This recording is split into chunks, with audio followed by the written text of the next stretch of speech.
Така, дами и господа, връх Мусала. Поздрави, да. И поздрави, и всичко. От тук, да. Сега поне тук е равничко. Ще го видите и действителност какво представлява изкачването. Ето. Започваме да слизаме внимателно. Там са трионите. Времето е чудесно, ветровито. На всеки препоръчвам да дойде поне веднъж на Мусала зимата. Да, и той. Започваме слизане. Да, дръж се за въжето ти да не стане фал.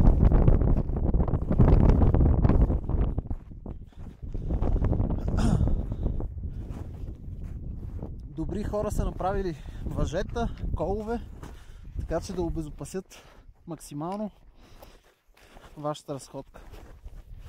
Въпреки всичко, без котки не дайте да тръгвате, тъй като може да се подхлъзнете и да свършите чак до Ледено езеро.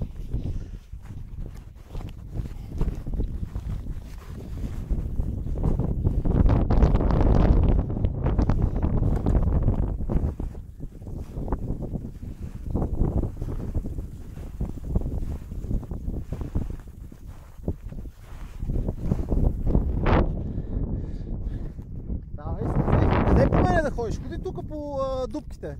Аз поне снимам и не ми е удобно да държа въжето.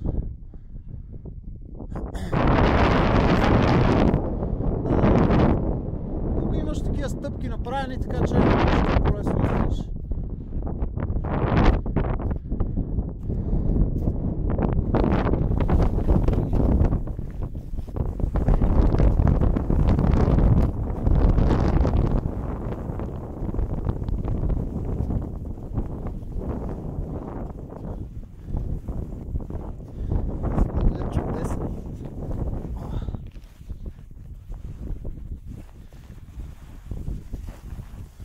Ако имате и ски и сте добри, ето една чудесна алтернатива за вас.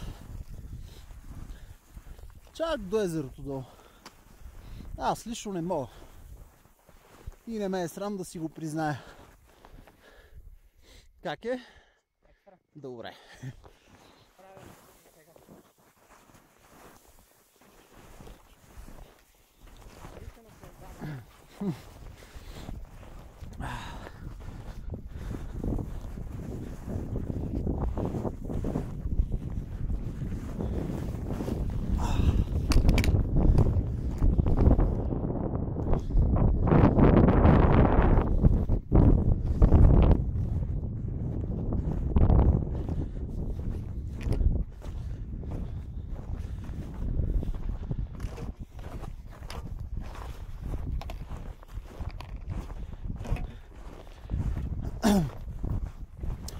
Долу някаква група чака.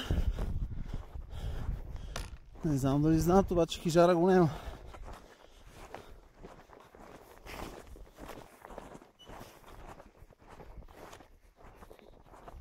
Това там е заслон Ледено езеро. А долу, не знам дали виждате, е хижа Мусала.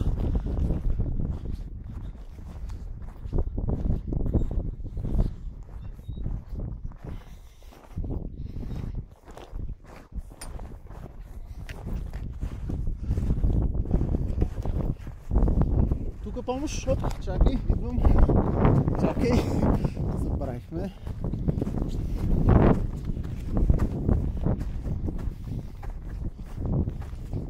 Дай ръка.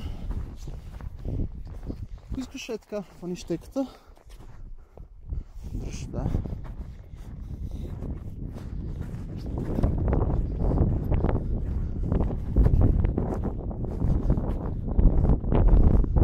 Държиш и въженцето.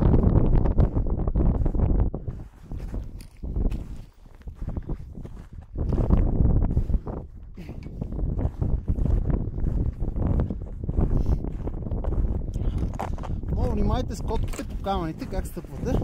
Това се насъзде Да не стъпиш само с пръстите на камъка, защото ще изкълчиш глезен. Така.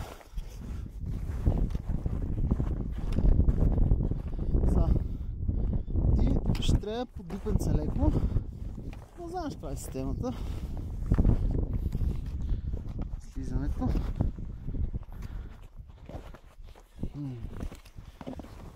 Опа!